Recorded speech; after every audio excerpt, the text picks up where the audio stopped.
Alright everyone, this is Darker Days Radio, Darkling number 36.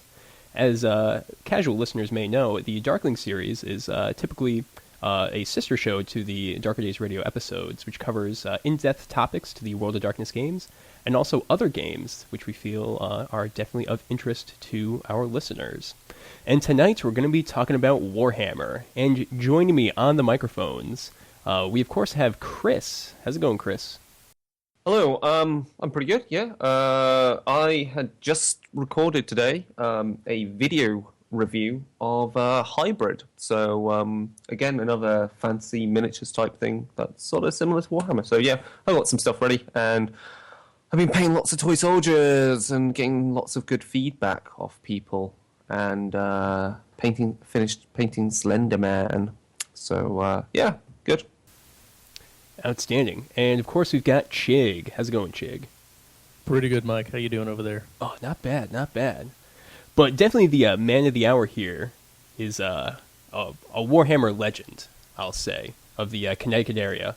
Very well known amongst people of the Battle Standard and the Games Workshop back when it existed. And that, of course, is Brice Turner. How's it going, Brice?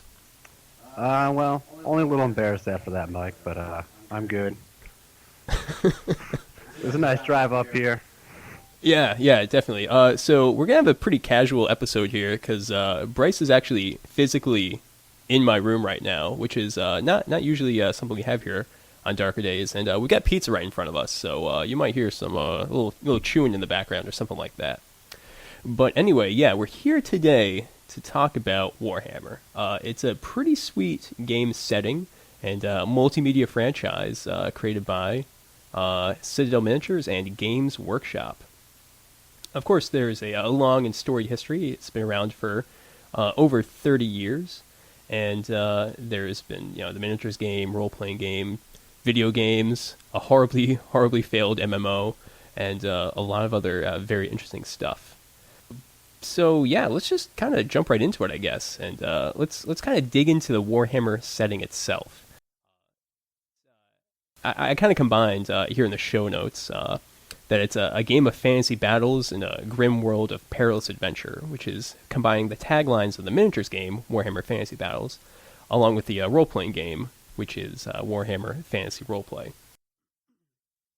There's some pretty distinct feels to it.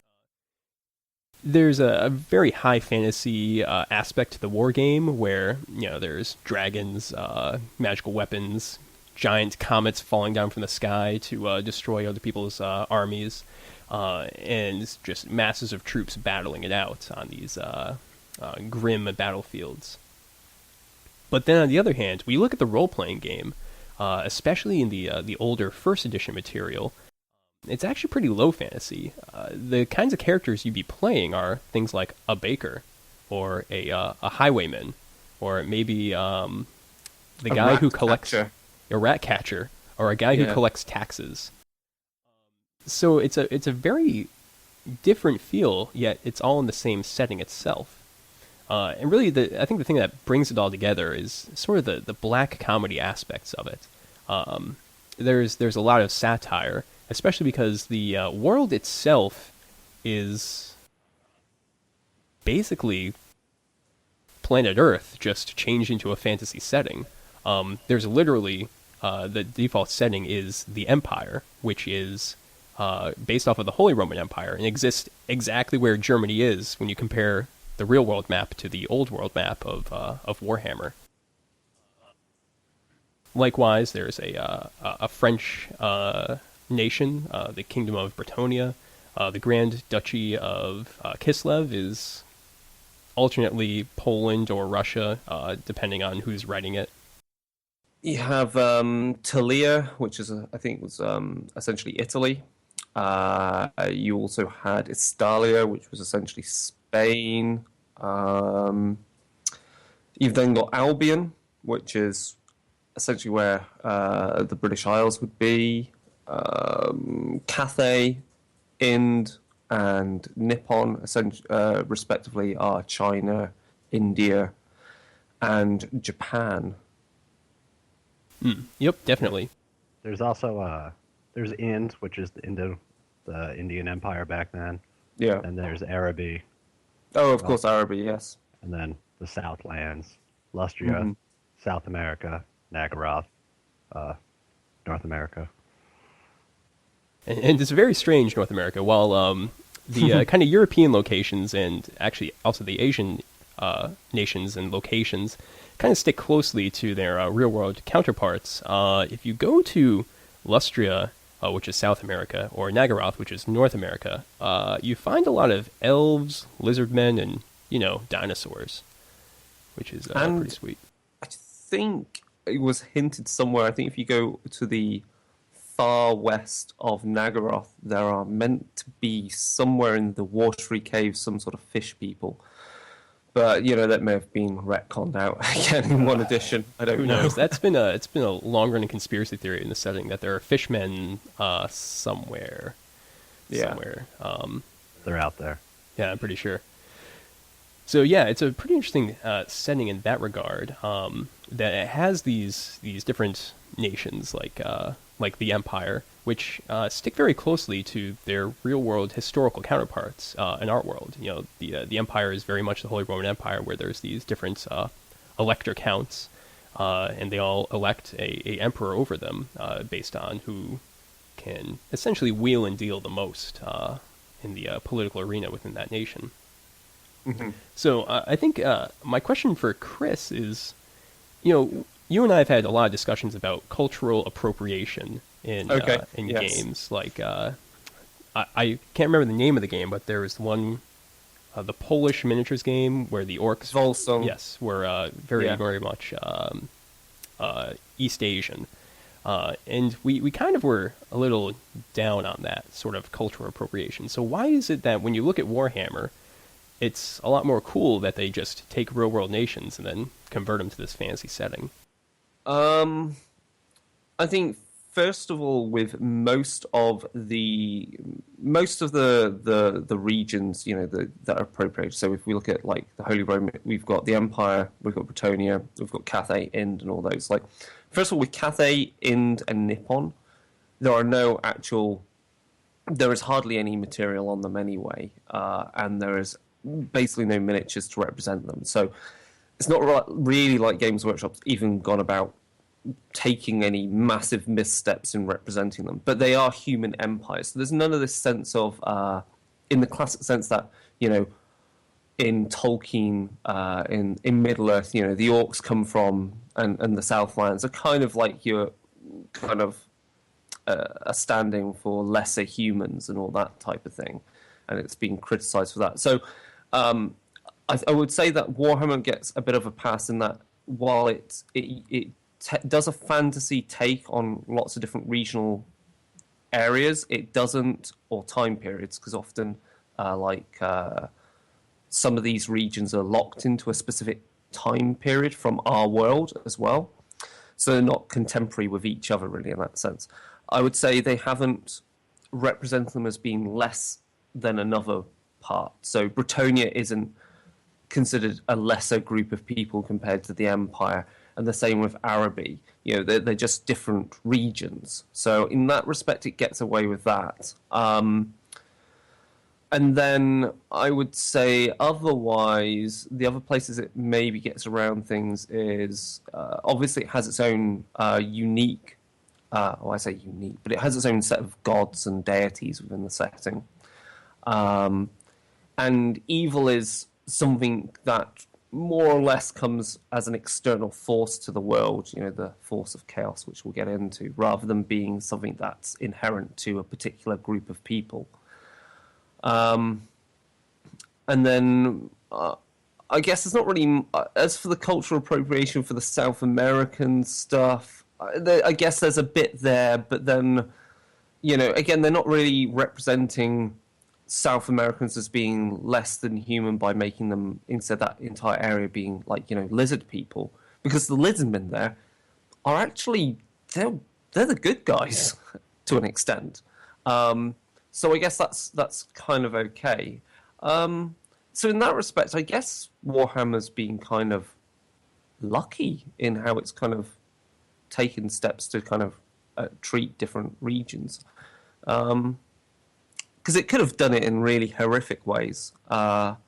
like Volsung does, where it goes, oh look, these people are from the equivalent of China, but they're all basically orcs, and that just makes me go, ugh. You know, because that's kind of Orientalism and fetishizing that kind of area while also making the people from this non-human race. And then there's also how they treat, you know, like gnomes and making them a bit Jewish and everything. That's a bit weird.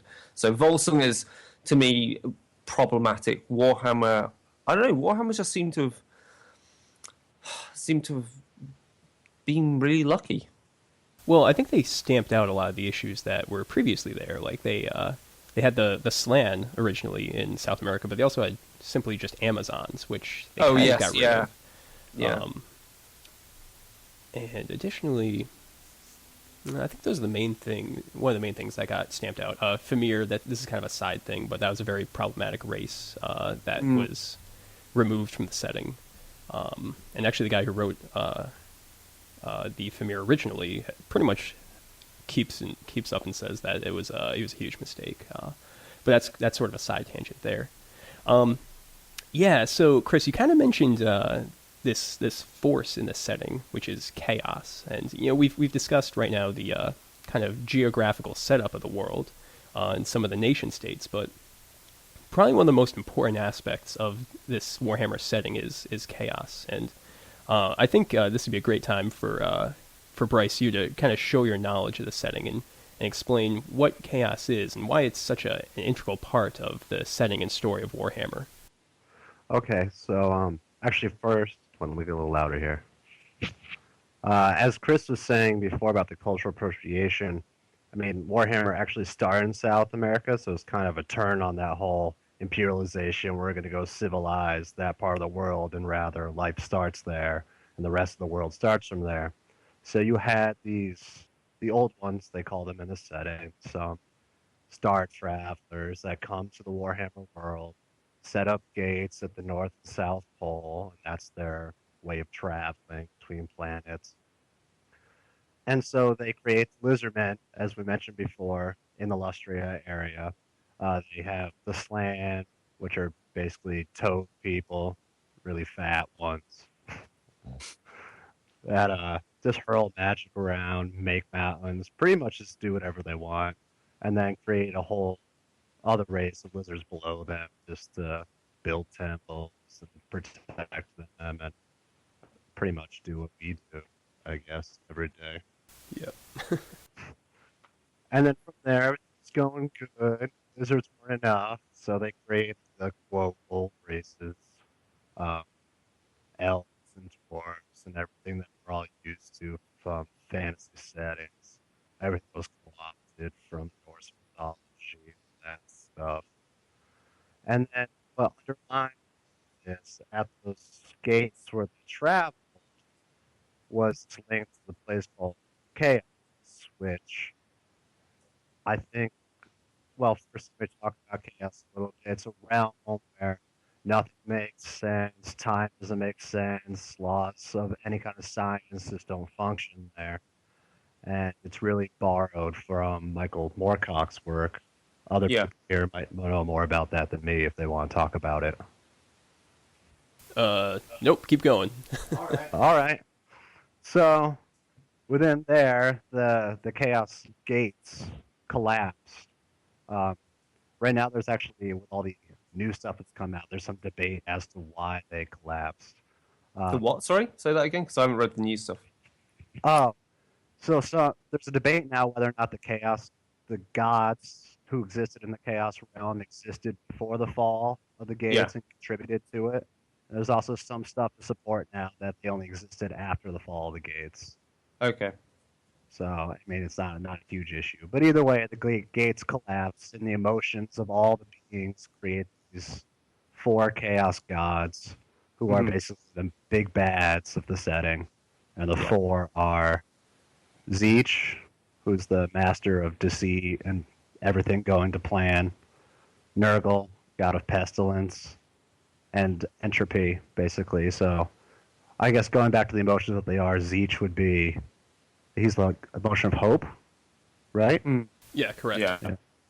His opposite would be Nurgle, which would be hopelessness, and that's why he's decay and entropy and everything going to crap. Then there's Khorne, the blood god. He's about rage and frenzy and anger. And the last one, the newest one, is Slaanesh, which is pleasure and ecstasy and the opposite of Khorne. And those are the big bads of the setting. And the problem with them is that they just get fed by the emotions of people. So the more people are in the setting, the more that there's chaos. And their whole thing is just to take over the world and create more chaos. Mm-hmm. Anybody else has anything else? I think the other thing which relates just to, because I mean that's all kind of dawn of creation kind of stuff, which is important to Warhammer. The other thing I've read, which again is like one of the myths within the Warhammer setting, is that the Warhammer world has its own kind of solar system that it's within, and has 2 moons that orbit it. One of which is called Manasleep, which is very much like our own moon, and the other one is Morazleep, which is this dark greenish kind of erratically moving moon. And apparently this moon came into formation when the Chaos Gates fell. So it's also made of warpstone, which is essentially solidified chaos, or the energies of chaos anyway. Right, and on that, the realms of chaos and warpstone are the realms version of magic, and then magic solidified, and that's their world and where all magic comes from, just because nothing makes sense, as I said before. And that is pretty much the where the Warhammer world comes into being. So you have the gates where the old ones came in. They start populating the world with various fantasy races and eventually humans. And then something happens, the gates collapse, and the north and south pole are just raging, churning places where the material world merges with the immaterial. Right, and then from there, the chaos energy is sweeping out is that brings war to the world, and then brings about even new entities that come in. So all the gods have their own respective demons that come over to the world, which act as the main villains. Yeah. And then the powers of those emotions, which few of the gods also end up warping different people who become followers of those gods, who also act as the antagonists of the setting. Yeah. And other than that, just you have the ones created by the old ones, and then you have other races that were mutated by the powers of chaos. So you have the Skaven, which are rat men, just regular men who are followers of chaos. Yeah, their origin story is very much kind of a play on the Tower of Babel kind of myth, and so it's a whole thing to do with a tower being built and the place where it was built being cursed, and then finally the bell tolled and warpstone rained down and the rats came up and everyone died and the rats just fed on the warpstone and became rat people, and that's kind of cool because that's quite to a degree I think is quite original to the Warhammer setting. Yeah, it is, and especially with the new stuff that's coming out, because they're changing their setting to the end times, actually shifting their narrative forward. There's a big take on a Ragnarok kind of theme they have going, especially in the new book that came about the elf races, and about how all the gods were there, and then chaos is released, and then it was the whole story about how they all get wiped out, and then how it keeps repeating itself over and over again. So, what Games Workshop does well is take a bunch of stuff from different settings and then try to make it, and then put it together and call it their own. Yeah, that's cool. Yeah, definitely. So, with regard to chaos, that's actually a very important aspect of the Warhammer Fantasy Roleplay setting. As Brice mentioned, the default antagonist is usually chaos worshippers, or those that have been tainted by chaos. So when you finally get to the modern setting, where you have the Empire, Bretonnia, and this sort of Renaissance era, pike and shot setting, the Chaos Gods are not... Well, when you look at the original Warhammer Fantasy Roleplay material, the Chaos Gods are very subtle. They mostly exist by creating these cults within the Empire, which are existing to primarily sow dissent and eventually just take down the government and the nations. So you might find these mutants that are worshipping Slaanesh, let's say, or you will run into a small group of people that have been tainted by Weirdstone or Warpstone, and may actually be working with some Skaven, the Ratmen that we mentioned. Or you have maybe every so often you would have the Beastmen, like a small pack of them would maybe come out of the forests that make up the majority of the empire, and just ransack the odd village.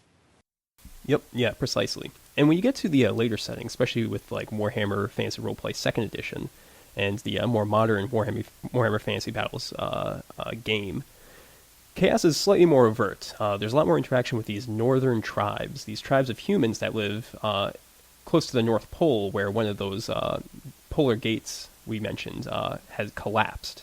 So they're much closer to the chaos energies entering the world, and more overtly worship chaos gods. So you'll see a lot of material about how there's armies marching down from there of the Norse or the Kurgans, or the Hung, I believe, the third major tribe. Yeah. And they have these large armies, and they're very brutish men that have been mutated and corrupted by chaos, and are openly attacking, which is the drive of many of the Games Workshop and Warhammer Fantasy Battles kind of events that have occurred in recent years. Cool. So I think with that, it might be good to just note a couple of the other races in the setting. Of course, Brice, you're a big fan of the orcs. So what makes them so great? Well, the great thing about the orcs is that it's where a lot of the comedy comes into the setting, both in the role-playing and the actual tabletop battle game, is that you have this whole race of orcs and a whole race of goblins, but instead of them being your average Tolkien orcs, which are evil to the core and just pretty much just pillage and rape and do whatever they want, you have orcs that are based upon British soccer hooligans who pretty much all they want to do is fight, get drunk, and fight. And then from there, they just made it more and more absurd with the race. They decided that they're all just a bunch of fungus who just kind of grow out of nowhere, and that pretty much all they do is just live to beat people up and just have fun. And then no one takes them seriously, and that's why I liked collecting them for a little bit. Is just because you don't have to take it seriously when you're playing as them either, and you're just there to have fun, and pretty much you can do what you want with them. Awesome. All right, Brice, what was the big event with the Storm of Chaos? What happened? Why are the orcs so great, and what did one of them do? Well, Storm of Chaos, which was kind of a predecessor to the new end time stuff, is where they tried to do a big chaos incursion. They've actually retconned most of it out now. But they had the Ever-Chosen of Chaos, Archaon, come down, besiege the Empire, took out a big chunk of it, sacked Kislev, I'm pretty sure.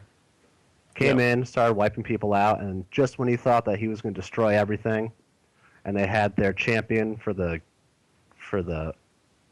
armies of order out, he thought he was going to defeat him, couldn't, and then all of a sudden comes the orc warlord out of nowhere, just looking for a fight, goes up to the big bad, to the ultimate evil of the setting, puts him in his place, and just walks away. And that's the entire end of the setting, which actually angered a lot of people. But I thought it was hilarious. Yeah, it's pretty good. It's pretty good. Grimgor Ironhide has basically just headbutted Archaon into submission. Exactly. Yeah, definitely. So some of the other races, just to touch on them, is, for example, the ogres, which I actually had an ogre army not too long ago, which I just sold off. And they're pretty rad because they're just basically a bunch of fat dudes. They're a wall of fat and muscle just charging down, and all they care about is, well, as opposed to the orcs who want to, fight, get drunk, and have fun, these guys just care about fighting and eating. And that's really their big thing. So they're pretty goofy. And another interesting thing in the setting is actually the halflings, which are important to the Warhammer Fantasy Roleplay setting because they're one of the playable races. And the halflings are almost, it seems like, just miniaturized versions of ogres. They care about relaxing and eating. And they both races actually have this sort of resistance to chaos, which makes them a curious part of the overall kind of meta plot. The ogres also have a very interesting deity, the Moor, which It's basically kind of like a sarlacc-like giant mouth that exists in the middle of the blasted deserts. And I think it came into being when a warpstone meteorite struck the Warhammer world at that point, and it basically obliterated what was then the ogre society or something like that. And I think the Maw also is on the opposite side of the world to the vortex of magic on Ulthuan, something like that. I'm pretty sure, anyway. But yeah, it's a weird deity.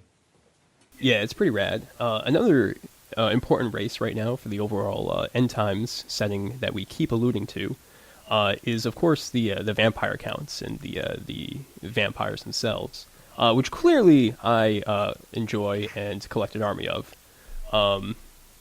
They're pretty rad and interesting. There's actually a lot of similarities with the vampire counts and Vampire the Masquerade. They both have clans or bloodlines in the case of the vampire counts and Warhammer, and have kind of a similar weaknesses and all that. So they're pretty interesting and exist. Actually, a lot of them exist in a part of the empire called Sylvania, which obviously is similar to Transylvania. So they're pretty neat. And then there's actually something else we should know is that there's a 3-way split between the elves. There's the High Elves living on Ulthuan, which is an Atlantis-like island in the middle of what is essentially the Atlantic Ocean, which is a continent that exists in Warhammer, but not in our real-world map, so that's something to note. And they are... I don't know, I don't really want to call them the good guys, but they are the more order-aligned elves who fought against Chaos in a great war that we'll mention in a second. And then there's also been a split.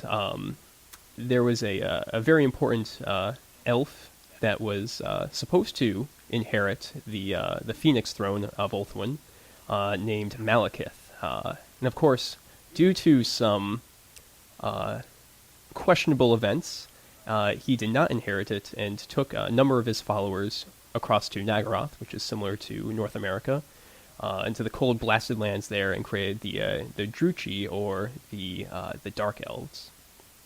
And then likewise, there's a third faction, which is the Wood Elves, who exist still in the Old World setting of Europe, basically in, I think, what is essentially Provence, in some forest there, Athel Loren, and they are kind of, well, they're very chaotic, they're very, very Fey-like, and that's kind of the inspiration for them.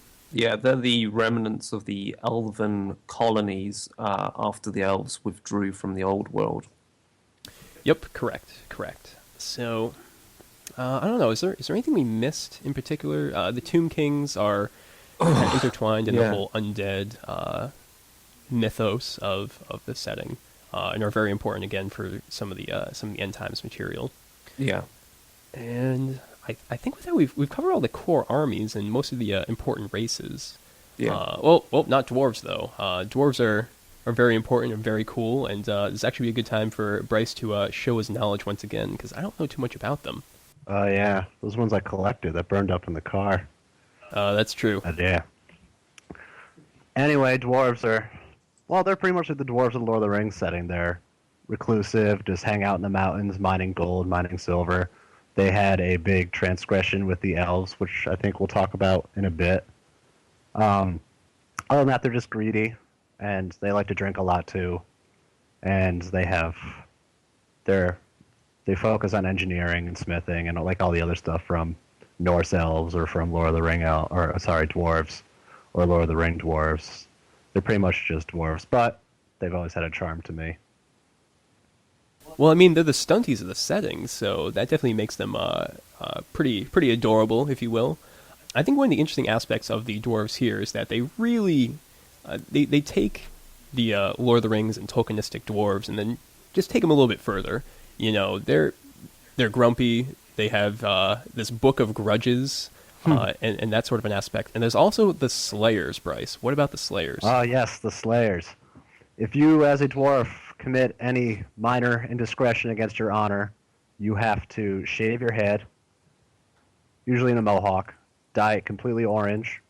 Same with your beard. start shaping it with pig fat, and then you walk around shirtless, looking to get into fights until you finally find a death that was honorable enough to redeem your honor. Yep, definitely. They are.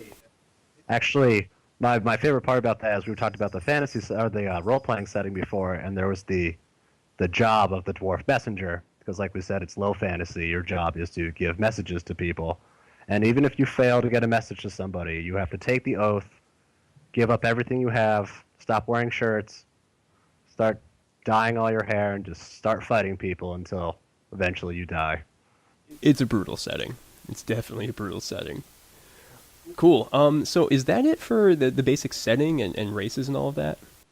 I think that establishes what there is. I think it'll be obvious from when we talk a bit about the meta plot and how that gets us to where Warhammer is. It'll be very clear how everything is quite interwoven. And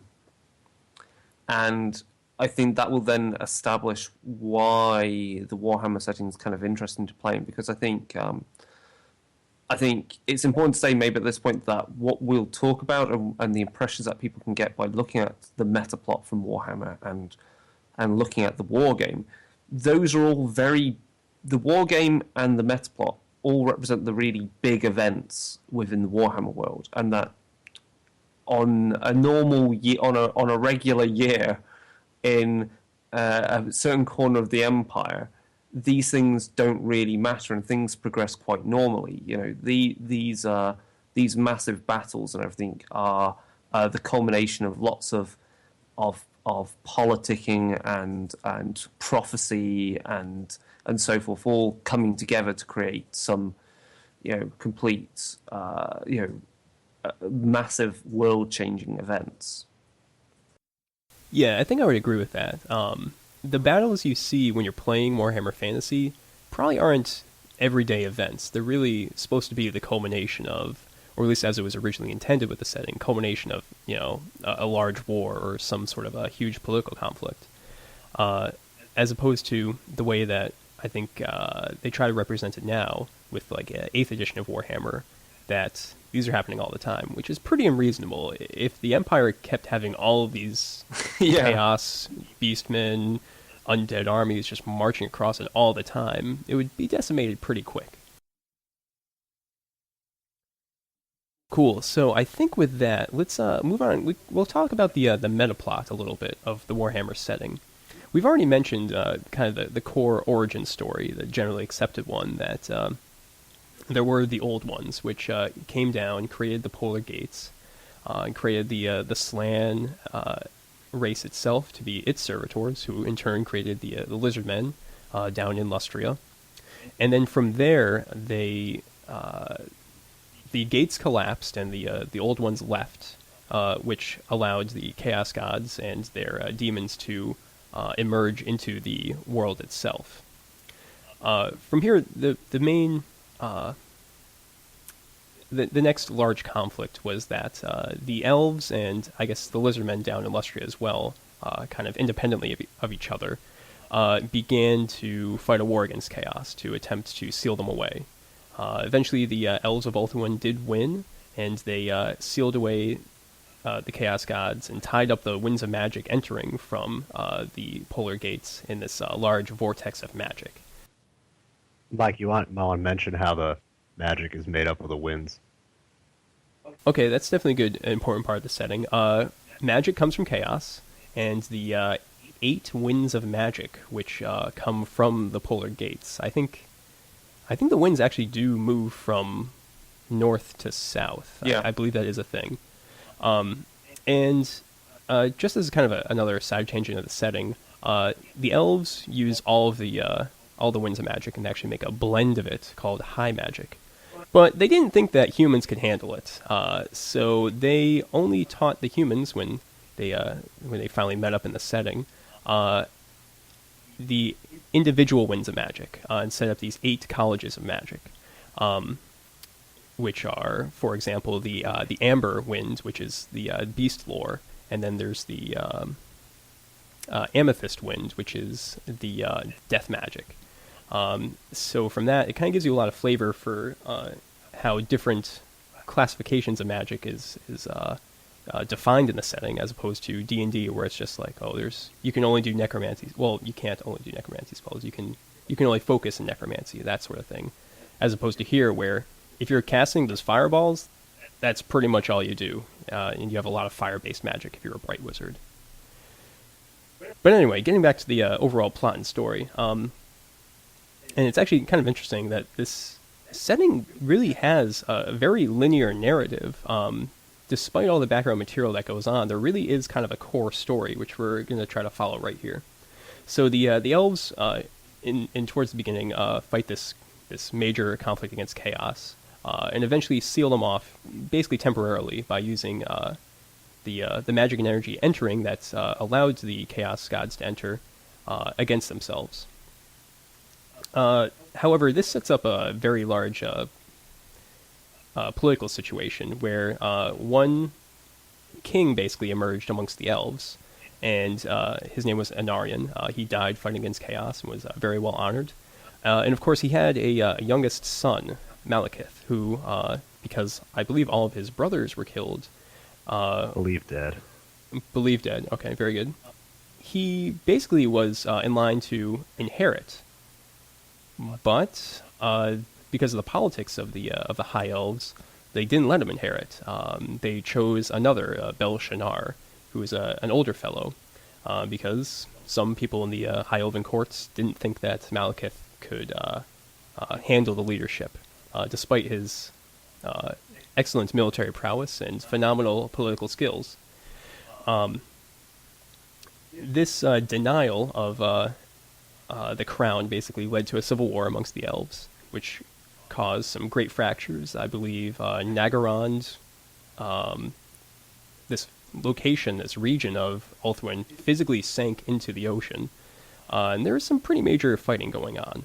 And eventually, Malekith stepped up to do the ritual of ascension to become the Phoenix King, and to walk through the fires of Assyrian. And while his father before him had walked through the flames and was untouched, Malekith was burned pretty horribly. And that's how we get Malekith, who's way cooler than Darth Vader. Yeah, he's pretty wicked. Yeah, definitely. His mum's a bit crazy. Yeah, she's nuts. That's another side tangent. Obviously, there's a lot of complexities to these, which we're kind of glossing over. There might have been some evil chaos cults within the High Elf courts at that time as well, which may or may not have hampered Malekith. But suffice it to say, we're going to get to the next event, the next major political and major conflict of the setting, which is the War of Vengeance. And I think this would be a great time, or a great thing for Brice to kind of summarize a little bit.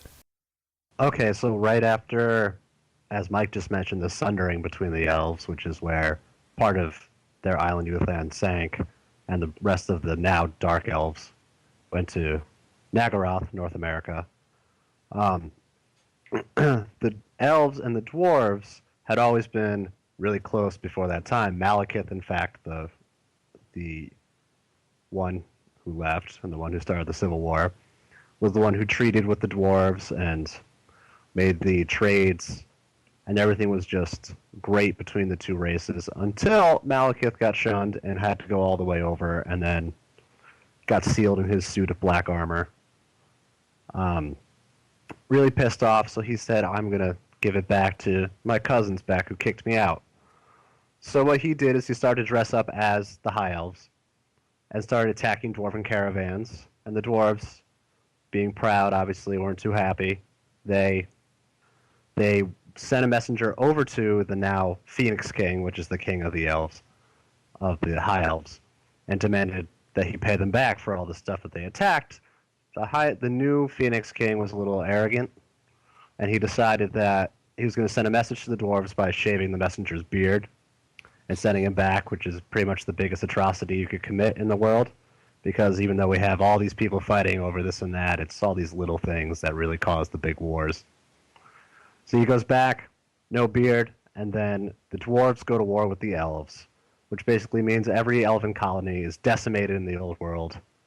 And the elves kill the Phoenix King, take the Phoenix King's crown, or the dwarves kill the Phoenix King, take the Phoenix King's crown, win the war, but both races are not the same for it, with the dwarves probably being worse off.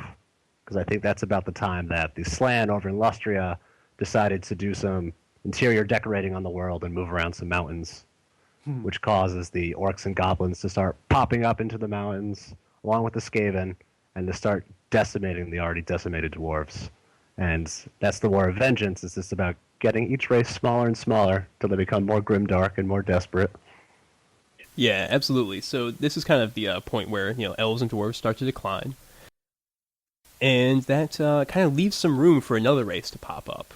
And in what is essentially Egypt in our world, Nekara becomes a very prominent human nation at this time. And it's kind of a strange culture. It's very morbid. There's a lot of focus on death. And at this time, there's a dark elf sorceress following the War of Vengeance that washes up on the shores of this nation and is found by Nagash, who is a priest of the Khemri. He's also, is he not? He's also the son of the then pharaoh or something like that. Yes, he is. But he cannot inherit Exactly. because he has to be a priest, because of their sort of cultural inheritance traditions. So Nagash is taught by this dark elf sorceress dark magic, and combined with the Khemri funeral rites, he basically creates necromancy as we know it. This, of course, means he's a bad guy. He creates a large black pyramid channeling all the winds of magic, and then he collects a lot of this warp stone or weird stone, this chaos magic solidified for his own magical research. Yeah. And, Hold on, to I'll increase just his power. I'll step in there because I think in the notes I may have pushed it a bit too far forward. So so Nagash, obviously with his necromancy, tries to take over the Khemri lands, and that's when he gets driven, and I think he almost succeeds, and that's when he builds his pyramid. But then he gets driven out, and it's in the what is it called? They're called the deserts of the something like the dead deserts or something stupid like that. But anyway, as he's fleeing the kingdoms of Khemri, and he's almost at death's door. He spies a group of Skaven who are also lost in the desert, and he can sense the weird stone on them, the warp stone, and he kills them before they kill him, and he takes the warp stone, and that's what allows him to survive. And he goes then on to Cripple Peak, which is a mountain. I don't know. Is it in the World's Edge Mountains? I think he goes that far north. He basically, with the help of the Skaven, he mines that entire mountain, consumes warpstone from it, and becomes mutated from it. And meanwhile, Mike, what's going on while he's off eating warpstone? What's happening in Khemri? Because we have the vampires finally arrive. Indeed. So Nagash has done a lot of research into death magic overall, and one of the I'll call her a queen. I'm not sure what her actual position was. Neferata steals one of his magical tomes, and with it, and torturing another elven sorceress to learn the secrets of magic, creates this elixir of life. Her intent is to live forever. And after she quaffs it, and a few others of her most trusted circle also drink of this potion, they find out that they do get to live forever, but as blood-drinking vampires. So this creates a kind of new elite within Khemri, who are, at this time, still subservient to Nagash. He's still rather powerful, and they are they bound to him. The vampires essentially try to take over Khemri, and they're forced to flee eventually. And so when they get to Cripple Peak, Nagash obviously recognizes the necromantic powers that obviously give them their immortality, and so they become his servants. Which then, of course, leads to Nagash wanting to do his great ritual, which is basically to raise all of Khemri raise the dead in all of Khemri and pretty much everywhere else, and turn it into a land of the dead. However, the then Khemri king called Al-Qadizar or something like that, I can't remember the exact name. I believe that is correct. He obviously leads an army to try and take out Nagash, fails, gets imprisoned because Nagash is a torturous bastard. And the Skaven finally see their chance and let the Khemri king out and give him a certain fell blade, a blade of purest warpstone. And basically, the fell blade thing is essentially that it should kill a person, but it will also kill the wielder of that blade. And yeah, Nagash is laid low, but after he's performed part of his ritual. So Khemri is now a land of the dead. Various ancient tomb kings are brought back. This was not what they wanted. They wanted to come back they wanted to have an afterlife, a true afterlife, not this wretched kind of twisting of the idea of an afterlife. And Nagash is basically chopped up. Most of his stuff disappears. So his crown of sorcery, that's gone. The books of Nagash are already distributed. The staff of Nagash, I believe, is another thing that's gone missing. His right hand gets cut off, and that disappears and is used as a item of magical power, I think, by vampires. And as for Nagash, his body is chopped up and burnt on a pile of warpstone. Hopefully, never to be seen again. The Skaven hope, anyway. Yeah, absolutely. So there we go. This great human nation has been decimated. The Skaven saved the day, of course. And seems to be the case. That's it for humanity, right? That's pretty much it for them. Or is it? Because not too long after, there's of course many other human tribes throughout this world that we have, and one of them, in one of these tribes, a man named Sigmar emerges. His coming is heralded by a twin-tailed comet, and he's a mighty Conan the Barbarian sort of a hero. He begins to unite the different human tribes in what will soon become the Empire. He saves a dwarf king in Blackfire Pass from a group of orcs, and they basically swear eternal friendship, which gives him his first ally with the other old races. And in turn for saving this dwarf king, Sigmar is given a giant warhammer, the skull splitter known as Galmaraz. Of course, things weren't exactly done with Nagash. Of course, he's a lich, basically, of immense power, and he was able to return to bring himself back into existence. Yeah, his Black Pyramid is essentially where he gets resurrected pretty much each time, I think. Correct. Nagash returns and attacks the Empire, or the tribes that are to become the Empire, and he does fatally wound Sigmar. Are we right on that one? Because it used to be back in about fourth and fifth edition. He was the one that fatally wounded Sigmar. But I've read in late stuff that Sigmar does a whole walks off into the mountains kind of stuff, and that's the last scene of Sigmar. So Yeah. I believe once he's injured, he walks off. Oh, and okay. vanishes. Yeah, he also has a couple of chaos incursions to fight off, too. yeah, Sigmar takes out one of the Everchosen. Yeah. Anyway, Nagash is more interesting. Let's be honest. Exactly. Of course, defeating Nagash and heralding this great warhammer causes vampires to fear the mark of Sigmar and the warhammer of Sigmar's future priests and clerics. Yeah, so the vampires are cursed by Nagash because they decided not to come and help. Yeah, absolutely. So that's a lot of the kind of older, more historical aspects of the Warhammer setting, and now we're actually finally getting to the parts that you get to play in some of the various Games Workshop games and Warhammer-related games. So the Empire kind of comes together. The different tribes become the electors of the different provinces of the Empire, and they start to have this government exist.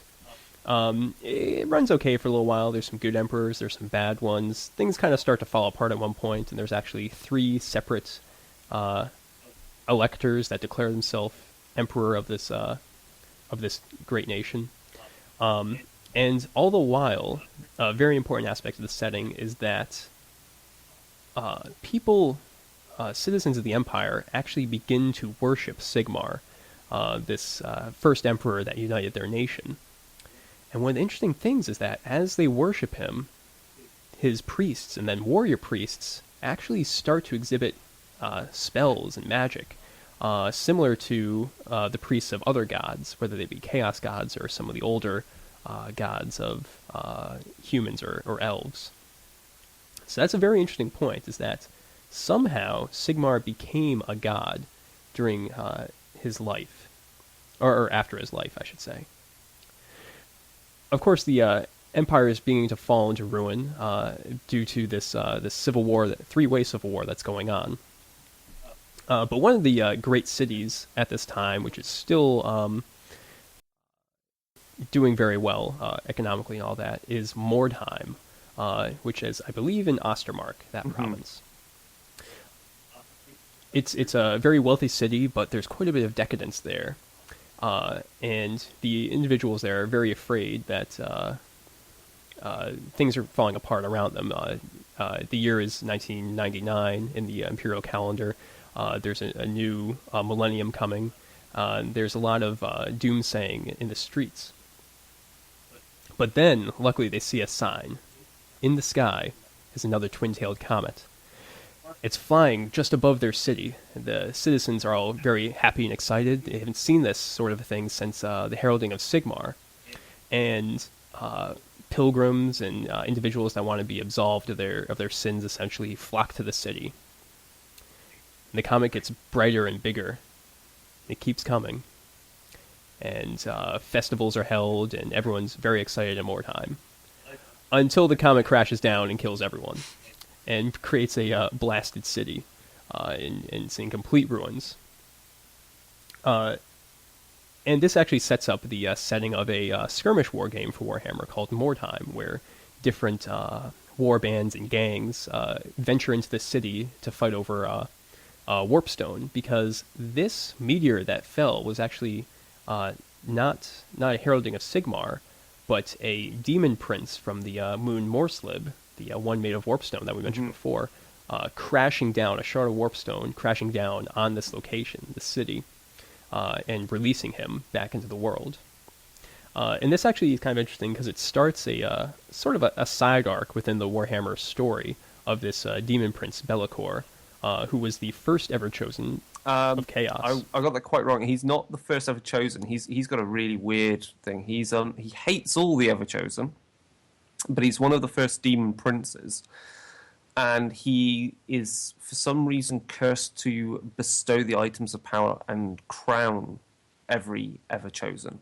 One of the things he did do, which relates back to Sigmar, is he actually did possess one of the ever chosen. That was the one who invaded the Empire when Sigmar was about, and who obviously Sigmar smashed the hell out of. But yeah, Be'lakor is interesting because you get this feeling that Be'lakor is almost a proto kind of 5th Chaos God, in the sense that he hates the Chaos Gods. He hates them for what they make him do. Interesting. Is he? He's a Malal. Yeah, can he be a stand-in for Malal? Yeah, Malal they had to write out because they don't have... Yeah. That's pretty neat. Why did they have to write this guy out? Because it was borrowed from Michael Moorcock's stuff. No, it was actually... Or was it another one? I'll let Brice. Malal was, they had, I don't remember the name of the author, but they had somebody writing at Games Workshop, and he created the idea of Malal, and then when he left, he left with all the copyright stuff Yeah. with it, so they couldn't use it anymore. Right, because they Wow. didn't do it as work for hire. It was he still got to retain the rights to his ideas and all that. And they didn't really have a very firm contract, which has actually happened a couple other times. Yeah, Space Marines. for example, with what's his name? Jez Goodwin. No. Well, I'm sure there's something with him, but Kim Newman wrote some Warhammer novels, which are very popular, about the vampire Genevieve Oh, yes. and Drakenfels. Yeah. And they actually wanted to use those two characters in the end times, but they don't have the rights to the names. So they just have this mysterious Leonese vampire who shows up and talks to people, and then they also have the Nameless, Yeah. and that's supposed to be Constant Drakenfels. But Anyway. getting back to the story, from here we have the Mordheim setting, which occurs, and then following that, eventually the Empire is reunited, particularly by one individual named Magnus the Pious, who is an emperor who brings all the humans back together to fight off another chaos incursion, as it's in Kislev to the east, which is the kind of Poland, as to the Empire's Germany. And he finally reunites not only with the dwarves, but also with the High Elves. Teclis finally makes his way over to the Empire. He's a very powerful arch-magus of the High Elves, and teaches the humans magic, safe ways of using, or safer ways of using magic, and creates the colleges of magic, dedicated to the 8 different winds. So finally, magic is legal again in the Empire, and Magnus the Pious marches on Kislev and saves the day. And that's kind of the default setting of kind of like a Warhammer 3rd edition and 4th edition, I believe. Yeah. And Mike, just because it's important to the setting somewhat, that Teclis is a descendant from the first High Elf King we mentioned before. Yeah. Yes, he is. And in fact, Malekith, that same son of Inarion that we mentioned, he's still alive as well, encased in that sweet suit of black armor. So, from there, the Be'lakor story arc continues, actually, with this Dark Shadows setting, which was a campaign hosted by Games Workshop set on Albion, which is the Celtic British Isles area of the world, where he finally is able to Properly manifest. recreate himself and manifest within the material world. And all the while, different Warhammer armies are there battling over basically just battling over the island and trying to lay claim to it and some of the powerful artifacts that are found there. The story continues, still kind of completing Be'lakor's story arc, and that is the Storm of Chaos that we mentioned. This has been partially retconned, but the important facts of the story, which still remain, is that a large incursion of Northmen, of the Norse and the Kurgans, come down, march through Kislev, and essentially devastate it. And they charge into the Empire. And as they march upon Mordheim, which is this great city on the White Mountain, they once again see in the sky that there's a comet, a twin-tailed comet, and that seems to herald an individual who looks exactly as Sigmar is portrayed in all the art and literature, which is a young, strong man with flowing blonde hair, and he actually has a birthmark on his chest, which is a twin-tailed comet. So it seems as though he is perhaps Sigmar's successor. But this does create some political issues in the Empire, because I believe the Emperor, Karl Franz, is supposed to be, at least legally, the descendant of Sigmar, the inheritor of Sigmar. So, Brice, maybe you were actually playing Warhammer at the time of the Storm of Chaos, so maybe you could kind of jump in here and give a bit more detail to this whole event. And since you're further along in the end times than I am, maybe you can kind of just stick to the important facts that are still retained in the overall story. All right, well, I wasn't huge into Storm of Chaos because that's when I kind of dropped out for a little bit. And as we've said before, most of it's been retconned out. I think what you were talking about is there were people who tried to leave and follow Vultan because they thought he was the chosen of Sigmar, and he's it, and he's our second coming of Jesus kind of thing. Yeah, he's discovered by the Sigmarite priest Luther Huss. Yeah. Right, that was it. And then you still have Karl Franz, who's in charge. I think he ends up giving Galmraz the hammer that belonged to Sigmar to Vultan. Yeah. And it all culminates, and then there's a division, and then we have Middenheim, who doesn't really follow Sigmar anyway. Yeah, I can't remember who they followed. Ulfric, is that it? Oh, that's something like that. Yeah. No. So Ulrich, yeah. Ulrich, that's the one. Yeah. And I think at the final battle that we said earlier on about where Grimgor Ironhide comes in and saves the day. Vultan gets critically injured at that battle, but he doesn't die. He gets taken back to Middenheim or something like that. And it was originally written that, and this is now retcon, that the Skaven assassinated Vultan while he was being tended to for his injuries. But that's all now retconned, isn't it? Yeah, that's all gone now. And just because we promised before that the Storm of Chaos was the end of the Be'lakor arc, he has a big demon army that just kind of gets blinked out of existence by Teclis. Oh, yeah. Oh, and also with Storm of Chaos, the High Priest of the Sigmarite Church, who has his mustache. Yeah, with the Jade Phoenix. Doesn't he go off into the Chaos Waste to try and stop the Chaos Army, and he gets brutally murdered by Archeon, yet somehow comes back. Somebody keeps him alive and uses him as their standard. As standard, yeah. And then he gets released, and he's actually back to kind of working. He's able to actually be himself, though he's somehow empowered. And that seems to be kind of a theme that goes into end times with certain characters. Like, you think they're dead, and then, weird stuff happens. Well, also in end times, it's just everybody's dying. Yeah. They just want the setting to be as small as possible now, I'm feeling, because they feel it's gotten too big, and that probably for legal reasons, their copyrights are too hard on their 16 armies they have. So now they're trying to consolidate things down. Well, yeah. So with End Times, End Times takes place like a few years after Storm of Chaos and the obliteration of Kislev and. Storm of Chaos, there is no Storm of Chaos. It was retconned out. So Kislev was never touched. There was no besieging of the Empire. All that stuff is gone. Oh, I thought all that still happened. That Kislev's still. I thought Kislev is now dead. Well, Kislev is gone now because Chaos has wiped it out again. Okay.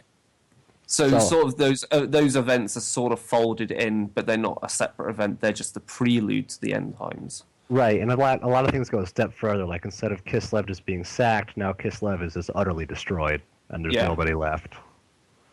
And that's because that was one army they didn't have miniatures for, so they destroyed it.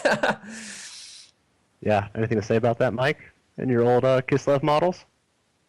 They're just getting so expensive on eBay. I can't wait to sell them. Brilliant. Yeah. But the End Times has Mike's favorite Necromancer back, which is the first book. That's right. Nagash is back. So the End Times is kind of the current event that's going on. It's supposed to be, as I was just informed, a 5-book series, and 3 of the books are out so far. And they're describing basically really just a Ragnarok sort of situation where gods are coming down, huge battles are occurring, and they're killing off characters left and right, and also bringing some classics back, which is definitely pretty cool. It's prequeled by it was actually unknown at the time, but it was prequeled by a small Warhammer campaign called Sigmar's Blood, which kind of brought back the vampire counts into power in Sylvania. Yep, Manfred von Karstein kind of returned and made his presence known, and is finally making some ploys to take power back. This leads directly into the Nagash book, which is out. I don't know if we want to spoil that much, but as you would assume, Nagash probably comes back. And there's a lot of strife going on. It uses a lot of elements from the Storm of Chaos, especially the beginning of the Storm of Chaos, which was kind of the cool part that a lot of people liked about that whole big worldwide game event, but replaces the ending and kind of ties it into this new end times story arc.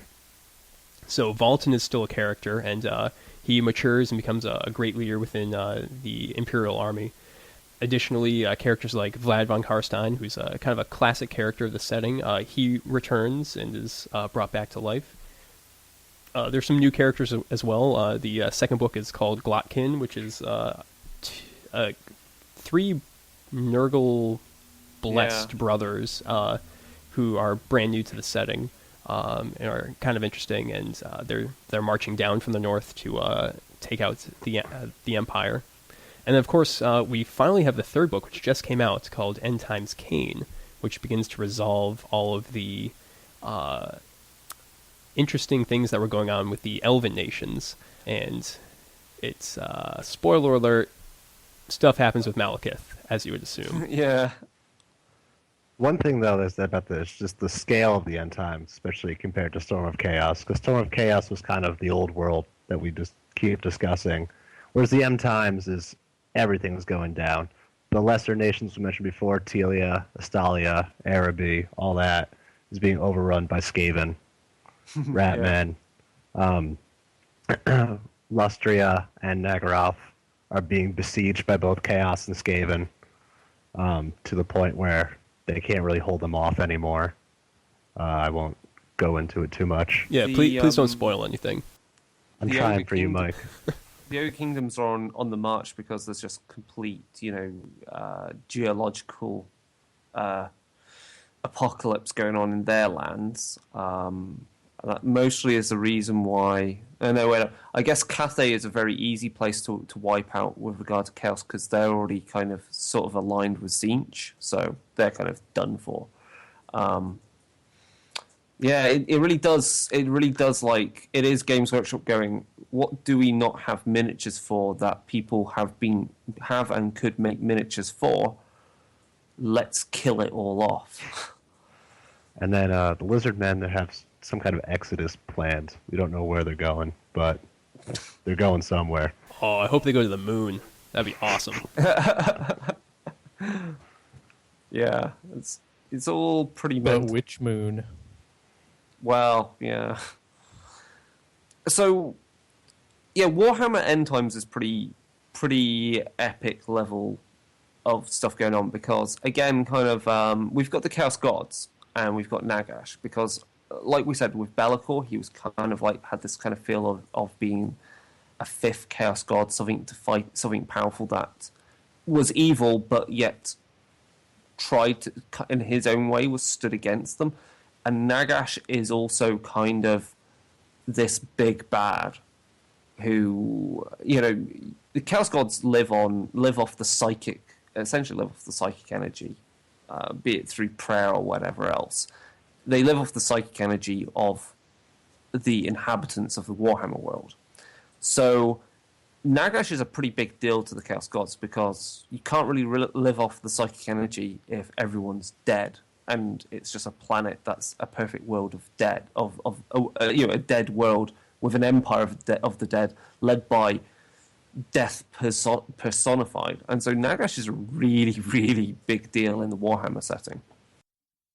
Yes, he is. It's really interesting and exciting. And for people that don't really follow Warhammer too much, the reason why the End Times is really so cool is that for the longest time, they didn't. Games Workshop didn't really advance the story of Warhammer. And they kind of had a minor update when I think 5th edition came out. They changed around the Lizardmen and redid Bretonia, but the story didn't really advance. They kind of had some advance with the Dark Shadows campaign, but that was pretty minor. It was a small conflict on the Isles, and it did kind of continue the whole Be'lakor story, but didn't really have any drastic changes. Storm of Chaos promised some changes, but ultimately nothing really happened. Mordheim was not destroyed, and Archaon got really depressed and walked away after he got headbutted by an orc. But finally, we get to the end times, and they're really starting to do things. A lot of the cool plot lines that have been hinted at in different books are finally coming to fruition. There's a lot of interesting analysis into how this world actually works and what the interaction between, say, the Chaos Gods and the other gods, the human gods like Tal, Renald, Sigmar, etc., and how the Chaos Gods all kind of intermingle and how they coexist, as well as just the boots on the ground sort of conflict going on. So it's all pretty interesting. It's pretty good. And just at a meta level, I say that they've all been shrinking everything, that I feel like they're making it smaller, but a lot of it's just a return to 4th or 5th edition before they made some changes. For example, they talked a lot about the undead stuff. All the Khemri and all the vampire council used to be one army together. Yeah. Before they separated out, but now they're back together. Same with Chaos. They used to be one army. They made them 3. Now they're all one army again. Yep, absolutely. So I think from here, we should kind of just jump on over and talk about Warhammer Fantasy Roleplay a little bit. Obviously, Darker Days Radio is a role-playing themed podcast, so we should talk about the role-playing game associated with Warhammer. Unfortunately, I've got some of the books, but I haven't played the game yet. I don't think Brice has. And Chigg, have you played at all? Warhammer is actually the one largest section of role-playing that I have completely avoided. I have played 3rd edition and hated it. And I had 2nd edition as a book, but never got around to running it. So insightful. I do have a question. Question about the setting. You said at the start of the Darkling that the Warhammer minis game is super high fantasy, where you have dragons and spell slinging and all this going on. But the Warhammer role-playing game is lower fantasy, where you're basically just some turd who floats to the top of the pile and may make some money. How did they reconcile the two in between the games? How do they say, well, yeah, okay, in this version of the game, we totally have dragons that are on every battlefield and big giant orc tank things, but over here you're going to go into the sewers and you're going to hunt some rats? Essentially, the events that games of Warhammer represent are blips in a rather larger time frame of Jackal happening and just being grim, dark horror. Because it's kind of the same way as, say, like any other, say, setting, like, say, take War Machine, for example.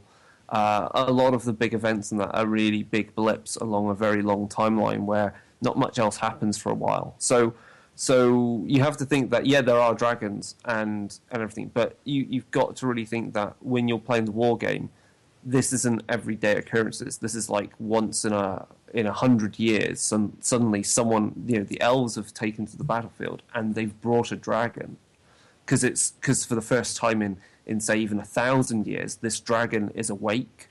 It's that kind of thing, really. Mm-hmm. Okay. Yeah, another cool thing about Warhammer Fantasy Roleplay in all 3 of the editions is that magical items are extremely, extremely rare. Yeah. Because all of the ones that have been created are owned by those nobles and kings and warlords who are all going to war. No other magical items really exist than the ones that have been currently found and are owned by someone. Even regular items are hard to find. Yeah. I think the nearest you can get to something which kind of blends between the kind of high fantasy of the war game and the low fantasy of the roleplay game are maybe things like Mordheim as a setting, because it kind of blends between the two, and Warhammer Quest, obviously. Indeed, and we'll cover those in a little bit. But let's talk about the role-playing game, because it's had 3 editions and they're all a little bit different. Yes. Of course, there's the first edition, which was published by Games Workshop back in 1986. It has a percentile system, and the stat block of the characters is actually very similar to the miniatures game. in the miniatures game, your little units, your little troopers will have weapon skill, ballistic skill, number of wounds, and initiative. And that's pretty much all mirrored on the character sheet for Warhammer Fantasy Roleplay. Yeah, you just get extra things like like tenacity and Fellowship. Or intelligence, of course. Yep. And one of the coolest things is the career system of Warhammer Fantasy Roleplay, which is this sort of a zero to hero style thing where your characters start off with very, very basic career. Like they, as I mentioned before, that might be like a baker or a rat catcher with his small but vicious dog. And from there, once you complete all of your advances in a career, you can exit and move on to a different career. You will be able to become, from a rat catcher, you might become a warden, and you might have now a club instead of a sharp stick. And then from there, maybe you'll become a magister or something. You'll slowly advance through your career, become more powerful, and get newer, cooler things. Another interesting thing is fate points, and I believe that's what they're called. I actually have to go check the book. But essentially, you have these specific points that can be used to save your character from dying, because much like Call of Cthulhu, your characters kind of suck, and it's very easy for you to be killed by these horrible, horrible monsters that you're running into. But that's okay, because you've got your fate points. So if your character is down on the floor, lost all of his wounds, he's bleeding out, you can spend a fate point to live. But something horrible may still happen to you. Maybe you lost an eye, lost an arm, or maybe now you're just captured, and are going to be used in a sacrifice. So good luck getting out of that one. That's kind of the basic tenets of the setting and the system. Mike. Sure. I don't know if it was in just 3rd edition, someone else can correct me, but they also have corruption points, a lot like Ravenloft has now. Just do all the chaos stuff and how it influences your character if you pretty much do anything. If you're a mage in basically any of the editions, you can get the Curse of Tzeentch, which is a corrupting influence of chaos when you're casting spells and the like, which, while spells are in magic's very, very powerful and very flavorful for the setting, it's also extremely dangerous, especially with miscasts, which can do anything from zapping you with a lightning bolt to summoning a greater demon. Yeah. So that's kind of a 1st edition right there. It had a number of supplements, but because it was a rather early role-playing game, they're kind of all over the place. There's some small tie-in supplements, like the Drachenfels one. There's supplements covering cities, others covering dwarves. And yeah, the source books and adventures are kind of spread out. Probably one of the coolest things, though, about 1st edition is that it was very good about mixing adventures along with the source material. So you get an adventure like Blood on the Reich, which is, I think, the first in the very classic Enemy Within campaign setting. And along with that, you get half the book just dedicated to different information on Reichland, which is a province of the Empire. And that was really cool for people to read as the whole Warhammer setting was developing, which is one of the things that made Warhammer Fantasy Roleplay so popular. With that, Warhammer Fantasy Roleplay kind of fell to the wayside. Games Workshop stopped publishing it pretty fast because miniatures are far, far more lucrative. Hogshead Publishing and James Wallace picked it up for a little while and published it. They didn't update the edition at all, but they did come out with some new adventures, and were supposed to change the ending to the Enemy Within, but I don't think that ever happened. But suffice it to say, eventually the license lapsed back to Games Workshop, and finally, in 2005, Black Library, in conjunction with Green Ronin, a very popular and well-known role-playing game company, published the 2nd edition. It has a similar percentile system and cleaned up the overall Warhammer Fantasy Roleplay experience based on the 20 years of experience that they had. The careers are similar, but they brought in a lot of newer and more updated careers based on how Warhammer had changed over the years. And it also added in some new feat-like abilities, similar to like D20's feats, just to give characters more abilities and options. The kind of important thing about second edition is that it was very heavily influenced by the Storm of Chaos campaign that we mentioned before. So at this point, Middenheim has been decimated, and there's still roving bands of Chaos Marauders walking around the Empire.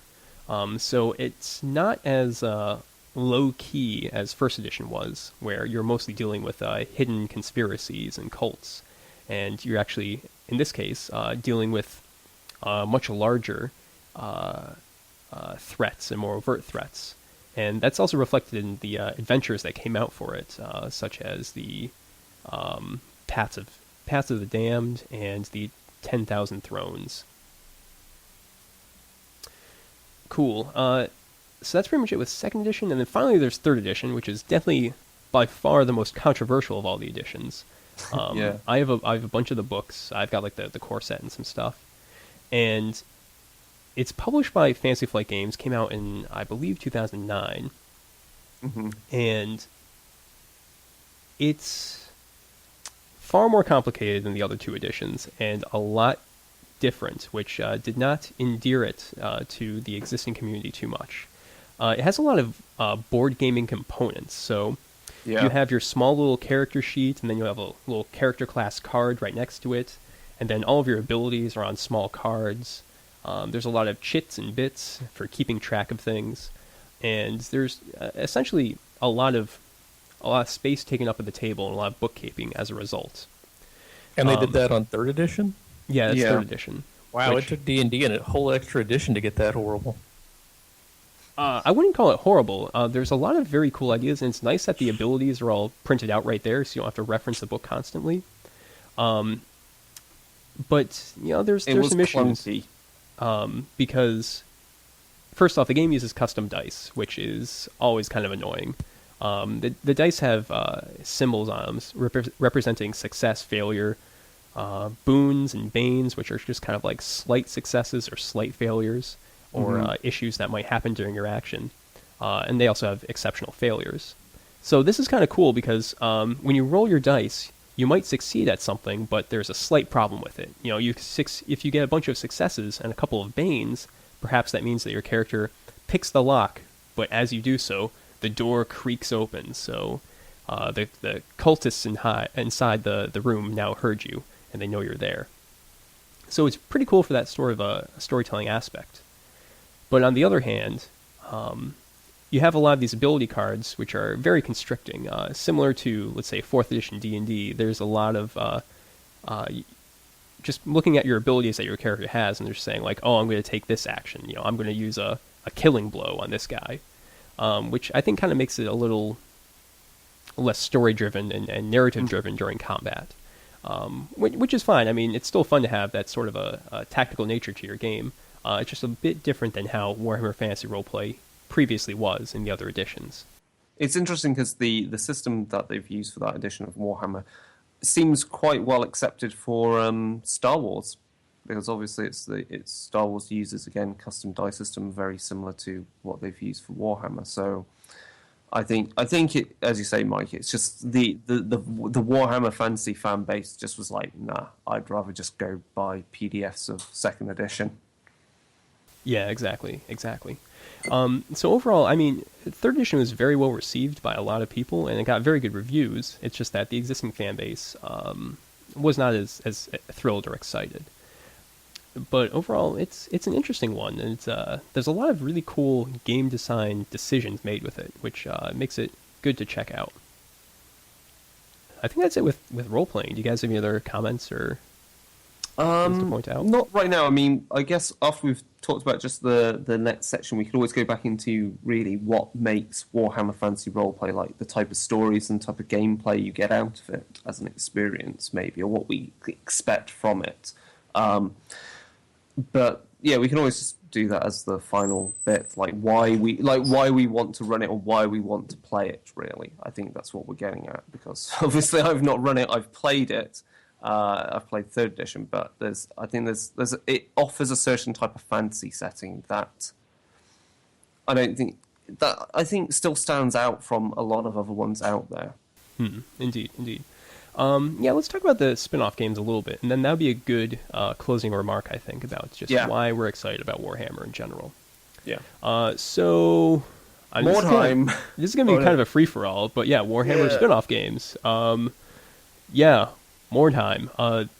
Is awesome. It's amazing. I picked up the box set years and years ago, I think in like 2000 or something, and I still got the rule book, still got some of the miniatures kicking around. It's great. Mordheim is, just to let people know, Warhammer Fantasy Battles, kind of an expensive game, big armies, lots of miniatures. Games Workshop miniatures are pretty pricey compared to others. But then on the other hand, they released Mordheim, which is this skirmish game set in the Warhammer universe during that event that we mentioned before, where it's this kind of blasted ruined city covered with warpstone, which a lot of people want as for magical experiments or what have you. And you only need like 10 guys per side, so that made it a lot more economical for a lot of people. And it had this really awesome campaign setting, so you could interlink your battles, and you could keep much like watching the ebb and flow of your forces. And yeah, Chris, it's much like Necromunda as you and Gorka Morka, yeah, and Gorka Morka. Yeah. The interesting thing about when Mordheim came out as well is that because the two gangs that you get within it, the scenery was really cool for the time. A bit of a pain to put together, but the gangs you got were Skaven, and or what were they? Are they called? Were they just called Empire Militia or? They're mercenaries. Yeah. Mercenaries, yeah, just mercenaries. But those, the plastic kits for those were also the basic plastic kits that were being used then for the Empire Militia and Skaven gutter runners in Warhammer. So again, it was you can often see some of these games as being the basis for experimenting with certain kits that they suddenly developed. Like Gorka Morka was also, at the time, they made new plastic orc trucks and orc vehicles because, third edition was coming up for 40k and they had to do orcs and stuff. So, yeah, Mordheim is wicked, still is. So my personal experience, we played a hell of a lot of it for like at least a good 2 or 3 years maybe, and I made some custom scenery for it, and a friend's dad put together a custom board using the scenery out of the box, but the board was double layered, so we also had the tunnels and sewers under the city, so we could play Mordheim in that as well, which was wicked. Oh, that sounds really awesome. Yeah, it was really, really cool. And perfect for the Skaven. Yeah, yes. Mordheim's a good one. And actually, a new Mordheim video game is coming out. So if you don't want to buy the miniatures, you can still get the full experience. And it's actually, guys, it's really good. I already did the early access, which I usually never recommend, but Cyanide is doing a good job so far. And there's only 2 armies right now. You can play the Skaven and the mercenaries. Is it Cyanide? Yep. Yes, it is. The same guys that do the Rackham computer games. And they did the Blood Bowl one a couple years back. Yeah. Okay, cool. Yeah, so that's definitely something to check out. Other spin-off games, there was Man of War, which I never played. That was the best game ever, Mike. All right, we'll have to check it out sometime, but it's kind of tough nowadays. Where are you going to find a box set? You're not. You can. I've got a PDF of the Man of War rules, so it's just a case of getting miniatures to represent it. So I think there's some equivalents out there. Well, didn't it have a bunch of like cards? Wasn't it? It was during the Games Workshop phase where they wanted like magic cards and weather cards and all this other stuff. Well, Man of War was essentially the kind of thing they brought out around about the same time when they were doing Epic Space Marine, and that had a lot of cards for each of the units and for Titan Legions and so forth. So it was kind of heavy on the amount of cards for that as well. It's also available on eBay for $16. Wait, what? Really? Box set? What? Man of War core set, Games Workshop 0141 Warhammer, new in box, unpunched, never opened. Holy crap. Pause the show, guys. I'll go check that out later. It was available on eBay for $16. These three Oh my fools have God. just upped it to 90. Good job, guys. Awesome. All right, you guys can keep talking as I look at this Man of War set. So obviously, more recently, the equivalent to Man of War they brought out again. It's because Games Workshop every so often do these very self-contained games. They also brought out Dreadfleet. So Dreadfleet's a bit different in the sense that you have two fleets which are made up of ships from all of the different armies that make up the good guys or the bad guys. So, like, the good guy fleet has a ship that represents the Empire, one that represents the Elves, one that represents the Dwarves, yada, yada, yada. How well received it was, I think it did okay, but you can easily still get boxes of Dreadfleet, so I don't think it was that well received. Warhammer Quest. Warhammer Quest was really good. So Warhammer Quest was essentially a tabletop miniatures game dungeon where you and your friends cooperatively played against the game itself. So as you go through the tunnels and corridors of the dungeon, you would randomly generate the rest of the dungeon using a deck of cards. And then after you've gone into the dungeon for a certain number of rounds, then you would eventually, hopefully, get to the main treasure chamber that you're meant to go into. So there was no GM to run the game. It was because it had some sort of it used an AI basis. And again, this is a game that I played with my mates for like a summer or so. And I think we had every expansion. I was playing a Chaos Warrior, which was really good fun. But then you can get to the point where it came with two main books. You had one which was the rules and how to just generally play, and then the other book was more I think they actually called the roleplay book. So it really was how you could go from playing Warhammer Quest to more of a roleplay thing, where one of the players finally is essentially the GM, and you had rules in there for every single race available for Warhammer at around about the time of maybe 4th and 5th edition.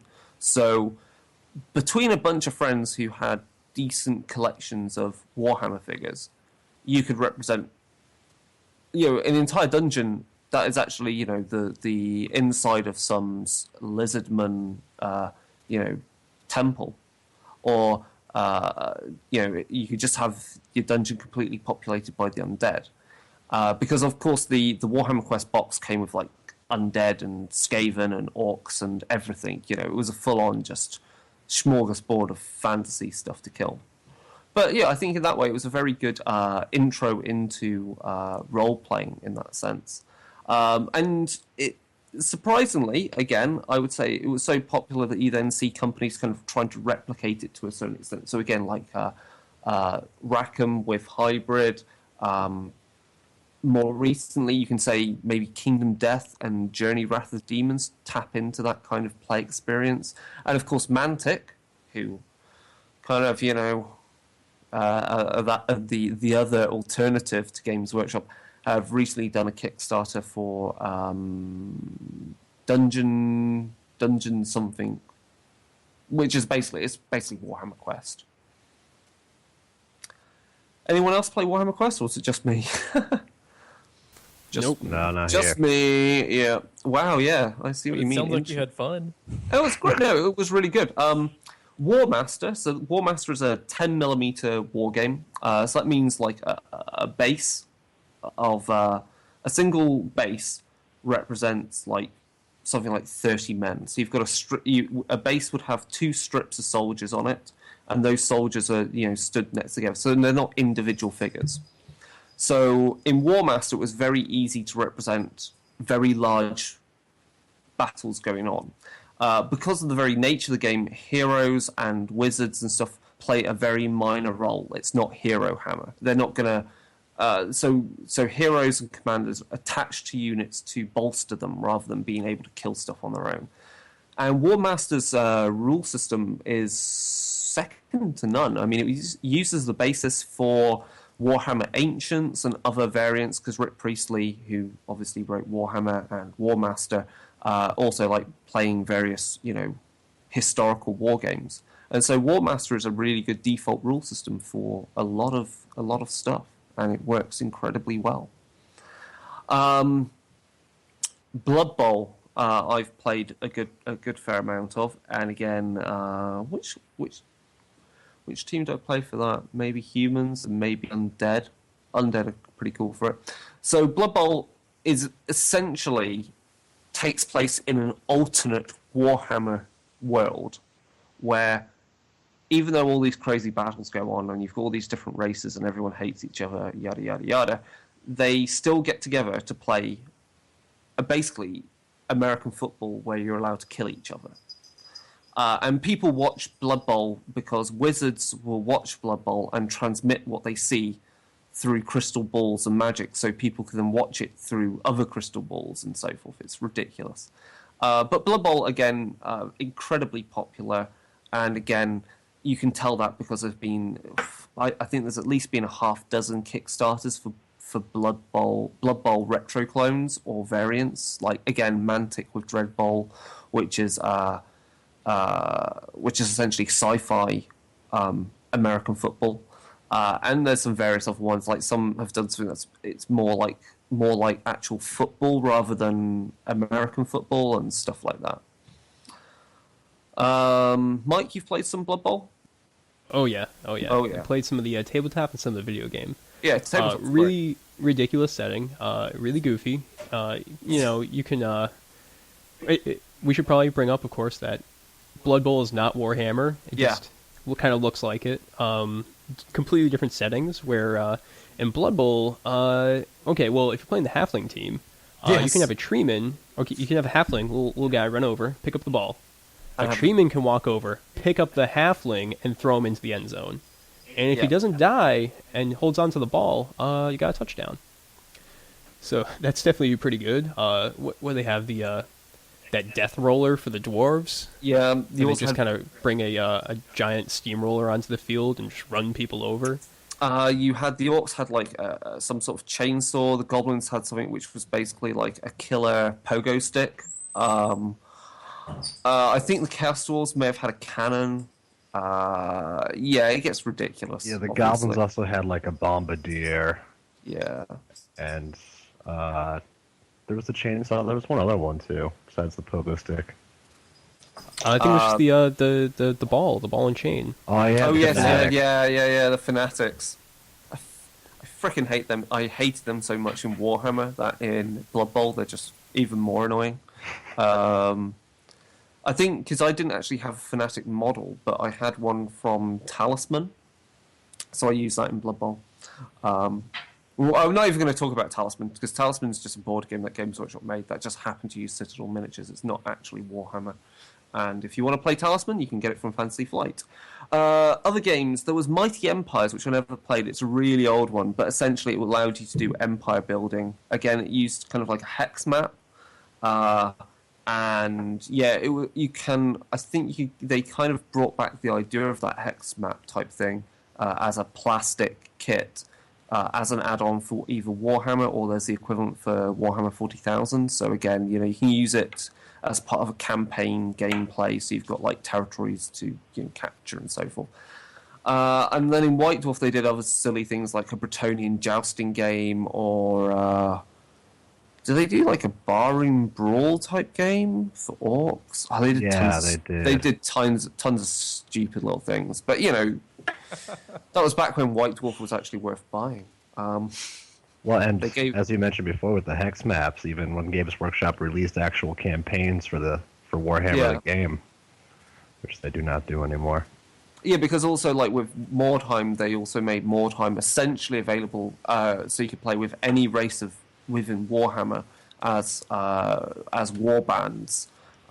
So again, that just opened up the scope of what you could do with Mordheim. So yeah, that's all the spin-off games, I think. Yep. So, Definitely. Why do we want to play, or why do we want to run Warhammer Fantasy Roleplay? Mike, why do you want to play or run it? Sure. Yeah. Okay. Well, I mean, there's a lot of reasons. Not even before we even talk about the setting.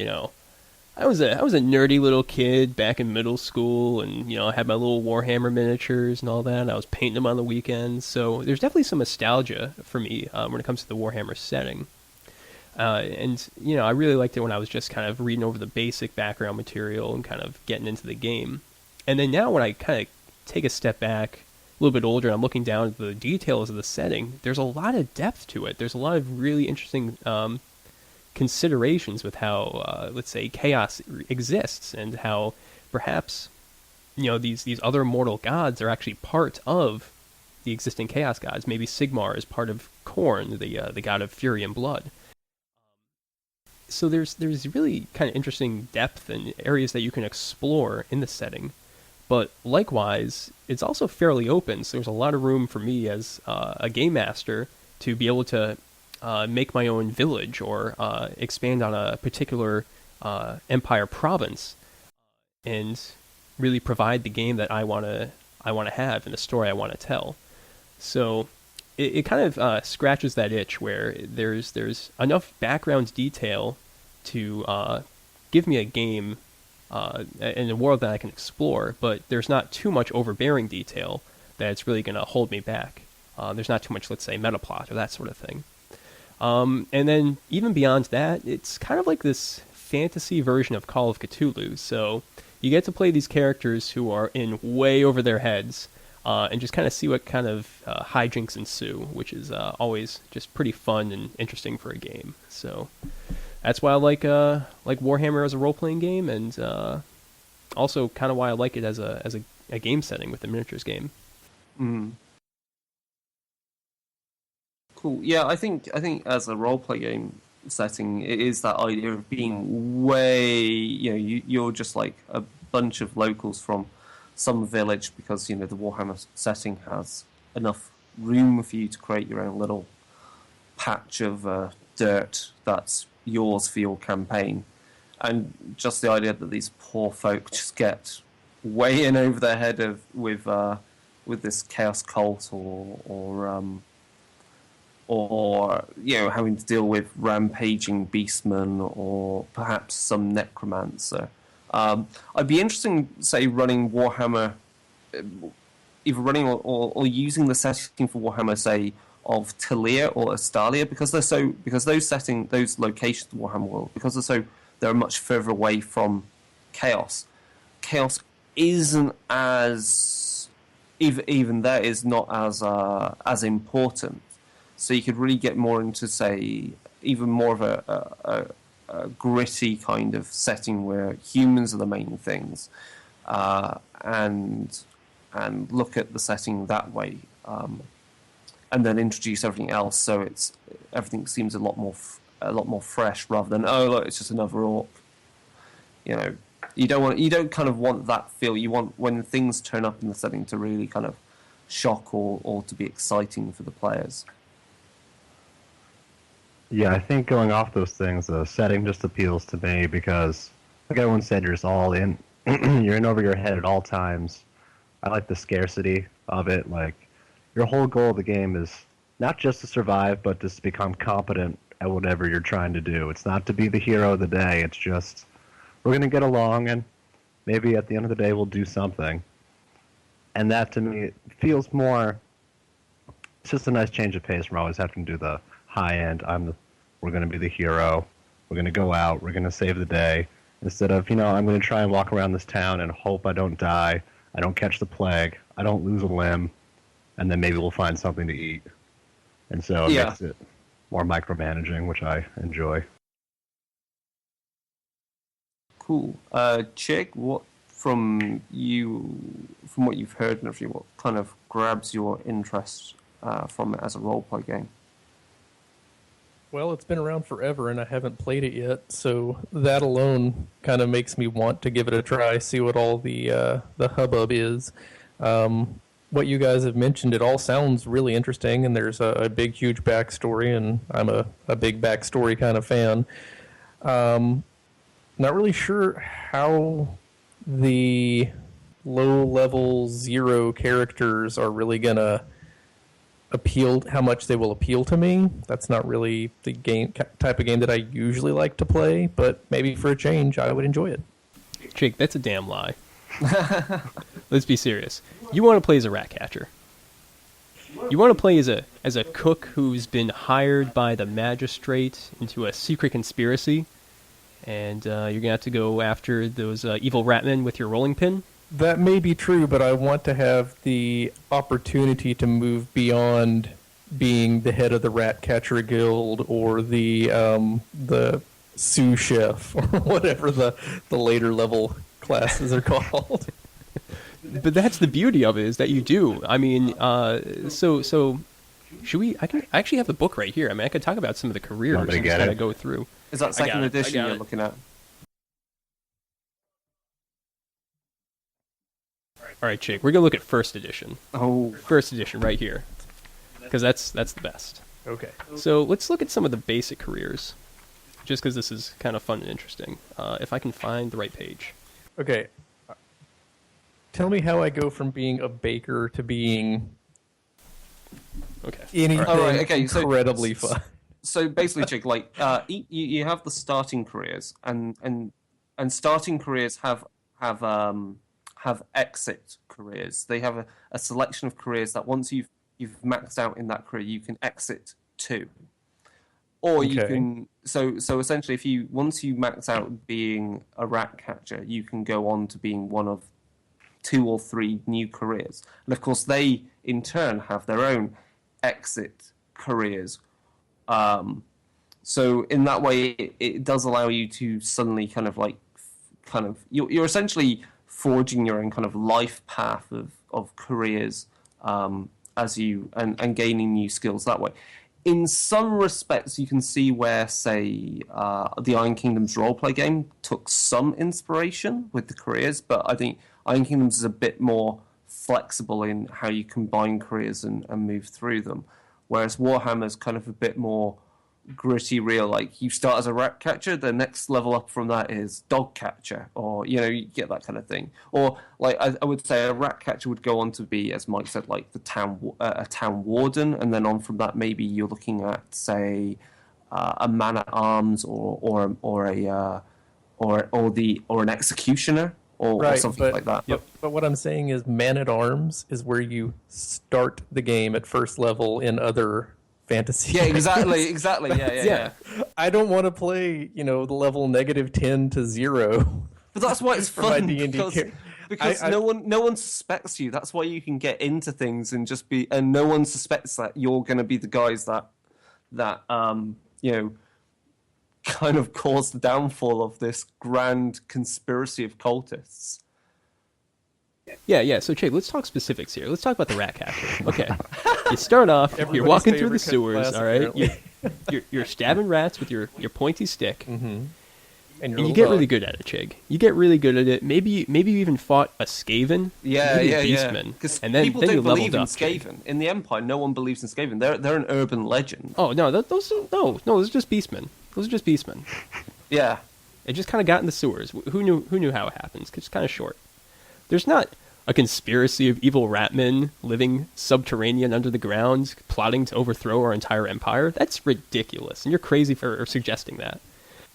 So you're a rat catcher. You got really good at poking things with your stick. You maxed out your specialist weapon, sling, or your immunity to disease. That's a good skill. That's a good one. Well, sure. Okay, so where are you going to go, Trudging Chigg? through What are you sewers going to all do? day. Yeah, where are you going to go from there? Well, these are the exit careers for Ratcatcher in first edition. The bodyguard.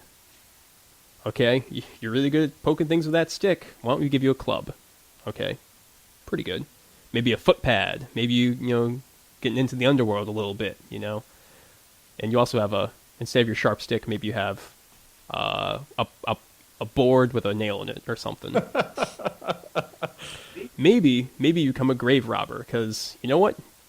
Handling dead bodies is a lot better than raw sewage. More money. Yeah. More money. Or maybe finally they make you a jailer because you wanted to work for the constabulary, but you smelled too bad. Okay, so that's one example. All right, Chigg, you don't sound thrilled yet. So let's move on to the seaman. Let's look at that guy. Okay. So the seaman starts out, he's really good at tying knots and sailing. He can scale sheer faces. That's definitely a good ability. He has a 75% chance to consume alcohol. Yes. This is great. His trappings include a bottle of cheap spirits. Excellent. But what are his exit careers? Where can he go from there? Well, he can become a full boatman. Maybe he can work the helm. All right, that's definitely good. Mm-hmm. A pilot. You could have a little raft on the Reich that you pilot with your... maybe you can do gondola rides. I don't know. That's good. A raconteur. I'm not sure what that is, but we'll leave that one be. You can become a full sea captain if you get a ship. That's one of the interesting things is that I think for a lot of the advanced careers, you need to have particular items. Yeah. A raconteur, by the way, is a storyteller. So you No, can that's go perfect. from seaman to bard. Yeah. Yeah. Yeah, that's good. I'm actually just kind of looking through. I think you need to have certain items and skills to go into a future. Yeah, you do. You need certain things, so you need to have done certain careers. Yeah. Well, sure, you have to have the prerequisites to get into the prestige class. Yeah. Yeah, exactly. No, that's exactly what it is. So you can become a sea captain or something. Perhaps a slaver. Maybe you become a little evil. And Right, come. slavery is banned in the Empire, I think. I think it is. So Yeah. That's not good. But okay. Maybe you're in Tilia or something. Or maybe, finally, Chigg, you could become a smuggler. You could become Han Solo. I'm sold. I will start the game as a seaman. All right. Perfect. And we'll give you a little halfling named Chewbacca. Sweet. All right, so there we go. Is that the point of the dog and the rat catcher? There's definitely a dog in the rat catcher. Yeah, in third. Oh, yeah, you still get the dog. Yeah. I mean, Yeah. in this setting, even starting, you don't start off as a wizard. You start off as some sort of like hedge wizard, kind of local crazy person, and An undocumented wizard. yeah, your powers. You're not really even that good at magic. So I think the things you do are like curses and hexes and general good luck charms. It's not like you can really command magic in some magnificent way. Okay, but assuming that I make it through the career path system, You'll get better. Yeah. will I ever be, Gandalf, or will I be stuck No, forever? unlikely. Yeah, unlikely. No. Okay. The Warhammer Well, World it, is it, de- it depends on the edition, actually. So first edition is very, very low powered. Second edition is slightly more powered. You can actually get to becoming an archwizard. And then definitely in third edition, they up the ante a little bit. you can be a There's still real the rat wizard. catcher, but you can start off as an apprentice wizard. You start off somewhat competent. Acolyte, then apprentice wizard, then wizard. Okay, I've been corrected. But Don't start suffice too it to powerful, say- man. You're not an apprentice yet. But you will more than The- likely die before you get to those high levels, because Warhammer is a horrific. The uniting theme of all of these games, all these role-playing games in different editions, is that you are a person, an adventurer trying not to die of your own incompetence. Yeah. Okay, but I'm a schlub in real life. Why would I want to be a schlub in my game? Because it's fun? I don't know. I guess. Okay. 'Cause Works there's for, a works cer- for there's you a guys. I will try it. I'll try anything. There's a certain so- dark comedy to the Warhammer roleplay setting. Much in the same way, there's a definite dark comedy element to, say, Unhallowed Metropolis as well. Again, Unhallowed Metropolis, the likelihood of surviving is low. You will if you do survive, you'll most probably have either gone mad, or your body will be racked with strange corruption, or you've already been bitten by a zombie or something. And in much in the same way, the Warhammer world is just, oh my god, we're all going to die. And the comedy comes out in, how the hell did we survive that? Or, I can't believe we've become that evil. Or when you do die, it's not even usually from fighting. It's usually Yeah. maybe an infection. You get An infection, executed. yeah. Well, that's why you take Yeah, resistance yeah. to disease, clearly. Yep. Or 75% ability to consume alcohol. Perfect. All right, guys. So that's it. That's Warhammer right there. I'll totally run a game online if you guys want me to. Yep, I think we should do that. we should definitely play Warhammer. It'd be fucking hilarious. I'm totally playing a flagellant, and I really want to go into the city of Mordheim and You're playing flatulence? a flagellant. Yeah, I want to be a Oh, like No, not flatulent. I misheard you the first time. I'm sorry. I don't think you Right. can start off as a flagellant. Ooh, You I might think you just can have to be stop a zealot for a little while. a zealot. Yeah, I'll be a zealot. That's fine. Burn the witch. Beastmen, burn them all. That's fine. He's got some weird stone. Shoot him. Pretty much. Yeah.